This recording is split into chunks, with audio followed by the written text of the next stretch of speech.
Hello दोस्तों। मुझे उम्मीद है कि आप सभी अच्छे होंगे। दोस्तों, अब हम एनालिसिस करेंगे निफ्टी फाइनेंशियल सर्विसेज के बारे में। यहाँ पर भी आप अगर आप देखेंगे बैंक निफ्टी को, अगर आप देखें, मैं दोनों का चार्ट सिमिलर लगा देता हूँ जिससे कि आपको एक आइडिया लग जाए मैं आपको क्या समझाना चाह रहा हूँ। यहाँ से हम दो चार्ट सेलेक्ट करेंगे और यहाँ पे सिलेक्ट करके हम बैंक निफ्टी लगा लेंगे। ठीक है, मैं इन्हें थोड़ा सा एडजस्ट सा कर देता हूँ जिससे कि आपको आइडिया लग सके मैं समझाना क्या चाह रहा हूँ और आप वो चीज़ समझ सके। ठीक है, क्लियर है, दिखाई दे रहा होगा दोनों। ये बैंक निफ्टी में भी कर लेते हैं थोड़ा सा। ओके, क्लियर है, समझ में आ रहा है। चार्ट को ऑब्जर्व करो, यहाँ पे 2 दिन का मैंने लगाया हुआ है। आपको 28 का भी देखने को मिल रहा है, 30 का भी, यहाँ पे भी 28 का, 30 का भी। सिमिलर सिमिलर सा दोनों का आपको सेम पैटर्न सा दिखेगा, बैंक निफ्टी का भी और निफ्टी फाइनेंशियल सर्विसेज का भी। यहाँ पे आप देखेंगे सिनेरियो बिल्कुल एग्जैक्ट सेम ही, लगभग लगभग। यहाँ पे भी आप देखेंगे ये वाला सिनेरियो बिल्कुल एग्जैक्ट सेम से। देखो, ये भी फाइनेंशियल से रिलेटेड है, ये भी, इसलिए साइड बाय साइड आपको दोनों के चार्ट लगाने चाहिए। अगर आप देखो, अगर आप बैंक निफ्टी में कर रहे हैं तो कोई बात नहीं, आप निफ्टी फाइनेंशियल सर्विसेज का लगाए ना लगाए कुछ इतना खास फर्क नहीं पड़ता। लेकिन अगर आप निफ्टी फाइनेंशियल सर्विसेज में ट्रेड कर रहे हैं तो बैंक निफ्टी का जरूर लगाए। क्यों, इसका मैं आपको रीजन एक्सप्लेन करता हूं। दरअसल कई बार क्या सिचुएशन होती है, दोनों सिमिलर चलते हैं लेकिन कई बार आपको ये दिखेगा निफ्टी फाइनेंशियल सर्विसेज में आपको ब्रेकआउट मिल चुका है। मान लो ये लेवल है, मान के चलो आपको इसी का ही मार्केट ब्रेकआउट दे रहा है, लेकिन आप अगर बैंक निफ्टी में जाके देखोगे हो सकता है वहां पे मार्केट रेजिस्टेंस की तरह एक्ट कर रहा हो। तो इससे आइडिया क्या लग जाएगा कि अगर निफ्टी फाइनेंशियल सर्विसेज में आपको ब्रेकआउट मिल रहा है तो ट्रेड तब तक नहीं लेना जब तक कि आपको बैंक निफ्टी में ब्रेकआउट नहीं मिल जाता। वही सिमिलर सपोर्ट की तरफ भी हो सकता है। कई बार निफ्टी फाइनेंशियल सर्विसेज में ब्रेकडाउन मिल जाएगा और बैंक निफ्टी में आपको ब्रेकडाउन नहीं मिलेगा, ब्रेकडाउन के नजदीक होगा। तो अगर वो यहीं से सपोर्ट लेके चला गया तो वो निफ्टी फाइनेंशियल सर्विसेज को भी अपनी डायरेक्शन में खींच लेगा। ये मैंने पर्सनली ऑब्जर्व किया हुआ है। इसलिए अगर आप निफ्टी फाइनेंशियल सर्विसेज में ट्रेड करते हैं तो आप बैंक निफ्टी का साइड बाय साइड चार्ट जरूर लगाओ, अपना एनालिसिस दोनों पे रखो, दोनों को ऑब्जर्व करोगे तो निफ्टी फाइनेंशियल सर्विसेज में आपका ट्रेड काफी बेहतरीन हो जाएगा। ये सिचुएशन समझ में आ गई। यहां से आप इन्हें बड़ा भी कर सकते हैं, जैसे आप यहाँ पे भी क्लिक करेंगे। मैं आपको एक फायर्स पे दिखा रहा हूँ और मैंने आपको कहा था कि मैं भी धीरे धीरे इसी पे शिफ्ट कर रहा हूँ, ट्रेड ले रहा हूँ। मैंने ली भी है, लास्ट वीक कुछ ट्रेड भी लिए इस पे। नीचे डिस्क्रिप्शन में आपको लिंक मिल जाएगा, जाइए अपना अकाउंट ओपन कीजिए।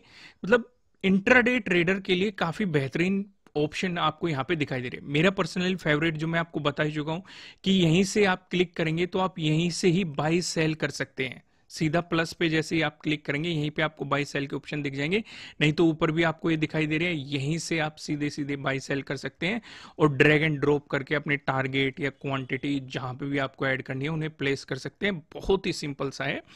तो नीचे डिस्क्रिप्शन में लिंक है, जाइए अपना अकाउंट ओपन कीजिए। फिलहाल हम यहाँ पे एनालिसिस कर रहे हैं निफ्टी फाइनेंशियल सर्विसेज के बारे में।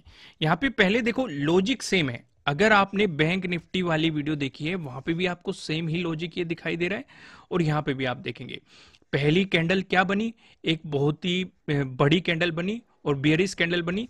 बात वही है, बड़ी रेड कैंडल, बड़ी ग्रीन कैंडल, बड़ी गैप अप ओपनिंग, बड़ी गैप डाउन ओपनिंग, इन चारों चीजों से हम दूर रहते हैं जब तक कि हमारे लिए प्लेटफॉर्म क्रिएट नहीं हो जाता। मार्केट प्रीवियस डे हाई पे सपोर्ट लेता हुआ दिखाई दिया, सीधे सीधे आपको यहाँ पे सिचुएशन दिखाई दी। यहाँ पे भी मार्केट ने काफी टाइम स्पेंड किया और एक पैटर्न भी बनाया। यहाँ पे एक तो सपोर्ट ले रहा था प्रीवियस डे हाई पे, उसका ब्रेकआउट भी दिया और यहाँ से मार्केट ने सीधा सीधा ट्रेडिंग डे हाई को अप्रोच करने की कोशिश की है।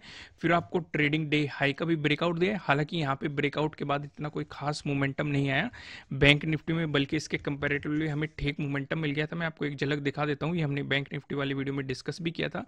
यहाँ पे आप देखेंगे जब ट्रेडिंग डे हाई का मार्केट ने ब्रेकआउट दिया था, एक आपका एसएल हिट हुआ था और फिर आपको मोमेंटम मार्केट ने दे दिया था। जब दोबारा से ट्रेडिंग डे हाई का ब्रेकआउट मिला था तो यहाँ पे आपको अपॉर्चुनिटी मिल गई थी। पहली अपॉर्चुनिटी आपको यहीं पे मिली थी जब मार्केट प्रीवियस डे हाई पे सपोर्ट लेके ट्रेडिंग डे हाई तक मोमेंटम, वो अपॉर्चुनिटी आपको निफ्टी फाइनेंशियल सर्विसेज में भी देखने को मिली है, जब मार्केट प्रीवियस डे हाई पे सपोर्ट लेके ट्रेडिंग डे हाई तक मोमेंटम दिखाया था। ये दोनों में सेम है, लेकिन ट्रेडिंग डे हाई के ब्रेकआउट वाले सिर्फ बैंक निफ्टी में मिली है। यहाँ पे आपको वाली अपॉर्चुनिटी इतनी कोई खास मिली नहीं है। समझ में आया?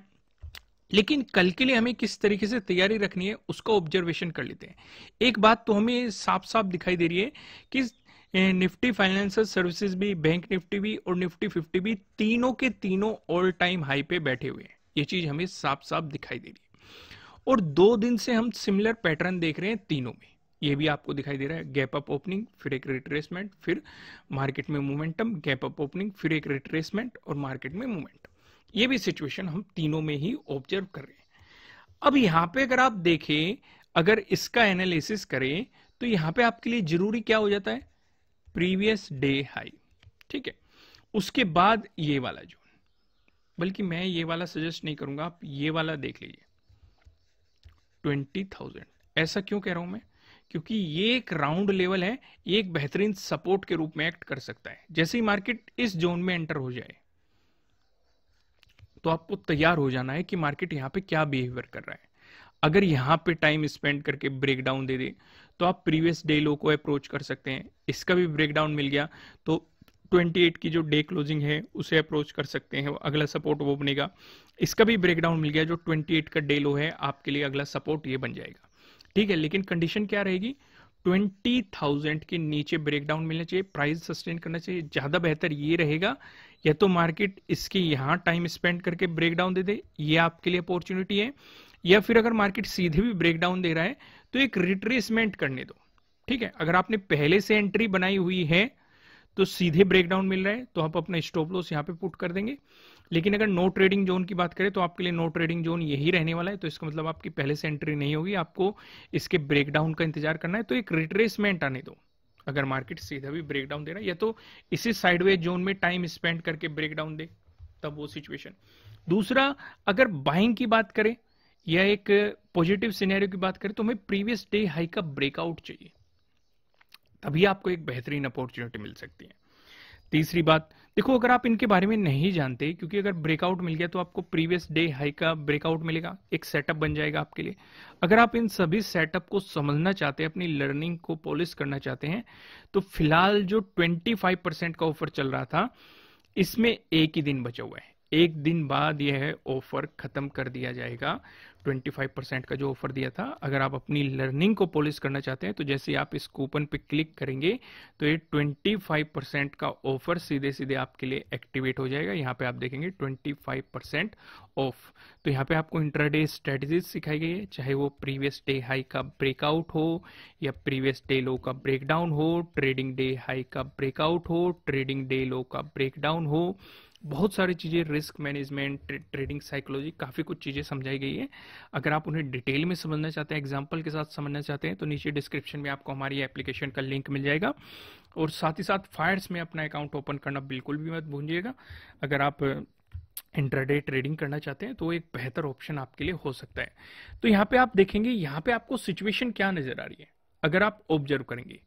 जैसे कि यहाँ पे गैप अप ओपनिंग मिली, फिर रिट्रेसमेंट, गैप अप ओपनिंग। अगर यहां पे भी गैप अप ओपनिंग मिल गई तो ये सोच के नहीं चलना है कि कभी आप सेलिंग पोजीशन बना के बैठ जाओ। ये मैंने आपको बैंक निफ्टी में भी समझाया था कि मार्केट वापस आएगा, सेलिंग कर लेते हैं और प्रीवियस डे हाई पे सपोर्ट लेगा, क्योंकि यहां पे 28 को भी मार्केट वापस आके प्रीवियस डे हाई पे सपोर्ट लेके बाउंस किया गया था, 30 को भी प्रीवियस डे हाई पे सपोर्ट लेके बाउंस किया गया था। ऐसा नहीं सोच के चलना है, आपको प्राइस एक्शन पे फॉलो करना है। अगर ज्यादा बड़ी गैप अप ओपनिंग मिलती है तो ट्रेड से दूर रहना है जब तक कि आपके लिए कोई एक बेहतरीन एंट्री न मिल जाए। मार्केट ट्रेडिंग डे हाई का ब्रेकआउट न दे दे या ट्रेडिंग डे लो का ब्रेकडाउन न दे दे, इस तरह की कोई सिचुएशन बनने दो, ठीक है। कई बार क्या होता है, जब ज्यादा बड़ी गैप अप ओपनिंग मिल जाती है, चलो यहां पे तो आपको मार्केट ने मोमेंटम दिखा दिया, ज्यादातर केस में मैंने आपको पहले भी दिखाया है कि मार्केट साइडवेज भी हो जाता है। भाई वो अगर वो पहले ही इतनी बड़ी गैप अप ओपनिंग आपको दे रहा है, ये सिचुएशन आपको दिखाई दे रही है, तो उसी पहले ही वो इतना भाग चुका है, तो उस चक्कर में वो वहीं पे घूम के रह जाता है। इस सिचुएशन में चाहे आप सेलिंग साइड एंट्री बना के बैठो या फिर बाइंग साइड एंट्री बना के बैठो, यानी कि सी खरीद के बैठो या पी खरीद के बैठे, तो समय के साथ आपका प्रीमियम डिक्रीज होता रहता है। तो बेहतर क्या रहता है कि एक प्राइस एक्शन बने दो, क्योंकि अगर ये साइडवेज मोमेंटम क्रिएट कर रहा है तो या तो हम ब्रेकआउट का इंतजार करेंगे या फिर ब्रेकडाउन का। ब्रेकडाउन आ गया तो हो सकता है गैप फिलिंग हो जाए, ब्रेकआउट आ गया तो हो सकता है और ज्यादा मोमेंटम मिल जाए हमें। तो एक अपॉर्चुनिटी का इंतजार करना है। समझ में आया? क्लियर? तो दोस्तों इस वीडियो को लाइक कीजिएगा और कमेंट करके बताना आपको एनालिसिस कैसे लग रहे हैं। फिर मिलेंगे किसी नेक्स्ट वीडियो में किसी अच्छे कंटेंट के साथ। Thank you.